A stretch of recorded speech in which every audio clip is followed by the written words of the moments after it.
sekarang kita akan belajar lebih dalam tentang scanner.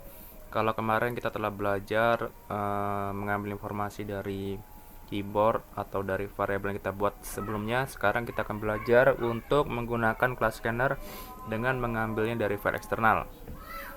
Jadi kalau kita ingin menggunakan file eksternal masuk ke dalam project kita perlu terlebih dahulu menciptakan sebuah file.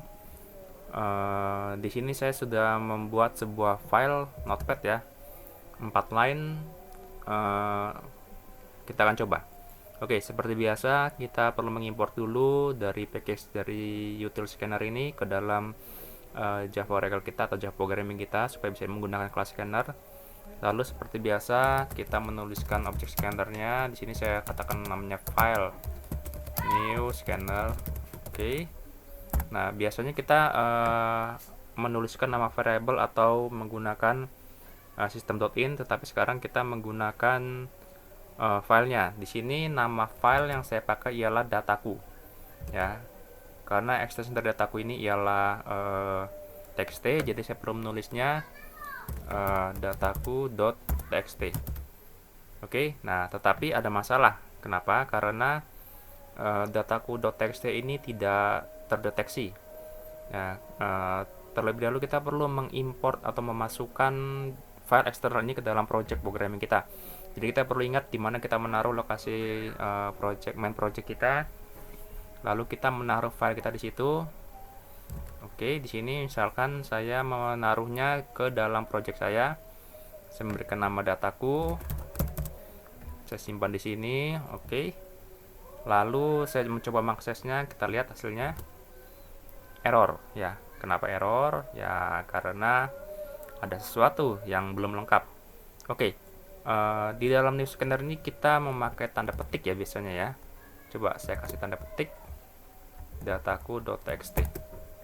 Ya. Nah, ini errornya hilang ya. Oke, kita akan run. Successful ya. Tidak ada masalah. Ya.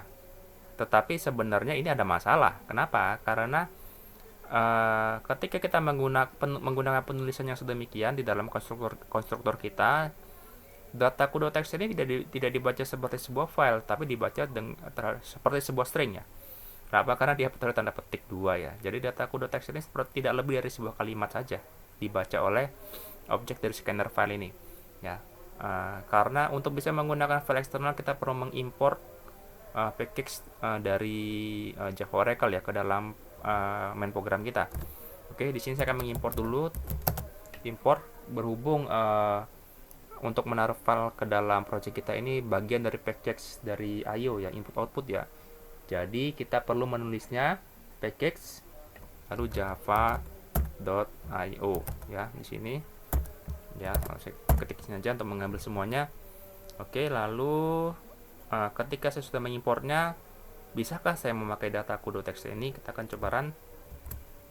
Nggak ada masalah, successful ya.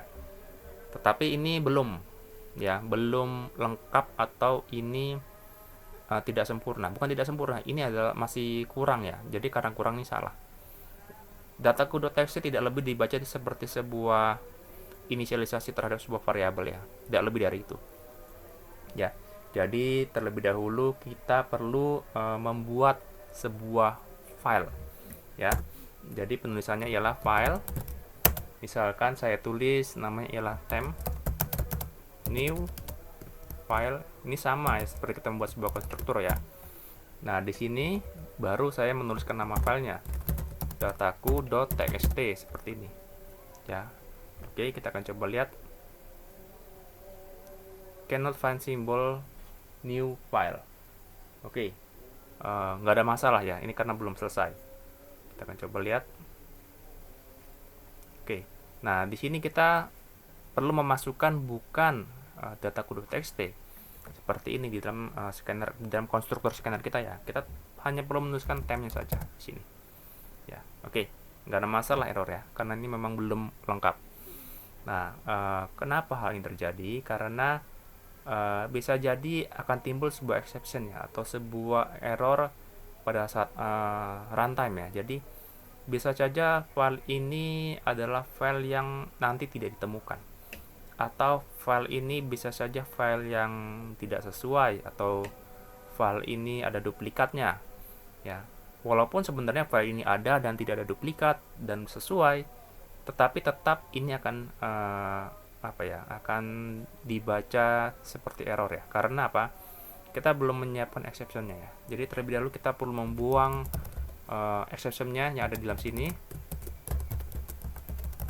Oke, throws IO exception, tetapi kita juga perlu publish state void main string the throws. Oke, ini maaf, ini throws IO exception ya. Nah, setelah ini file temp sama dengan new file dalam kurung dataku.txt. Kita lihat apa yang kurang. Cannot symbol class file.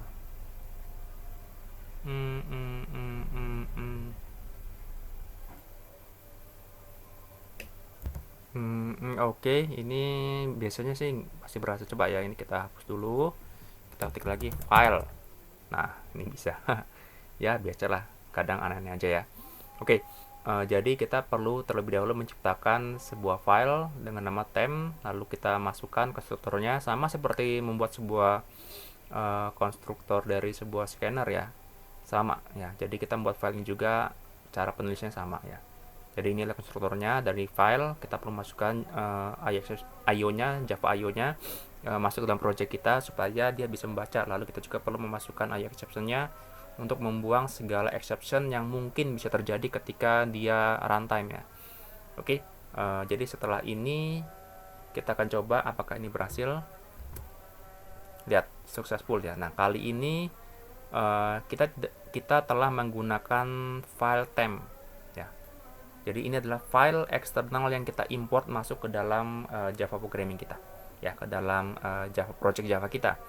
Nah, sekarang kita akan mencoba untuk membaca file yang line yang ada di dalam file itu.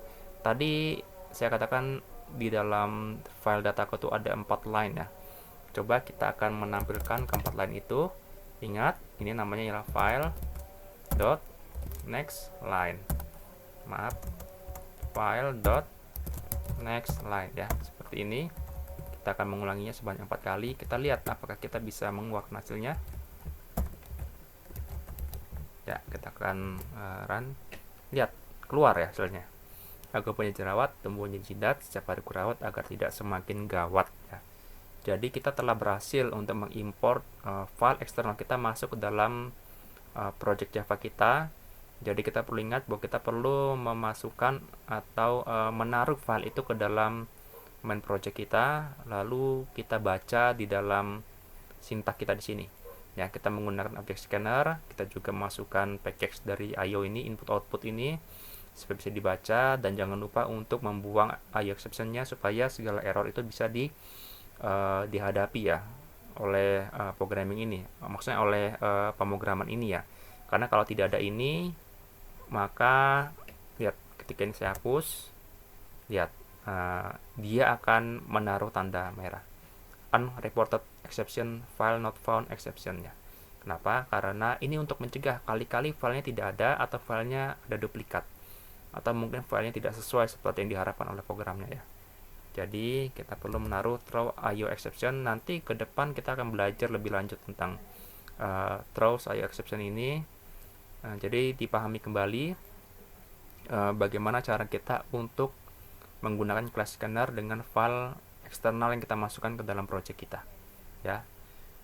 Baik, sampai di sini dulu tutorial dari saya. Jika video ini bermanfaat, silahkan di like, subscribe. Sampai bertemu pada tutorial berikutnya. Terima kasih.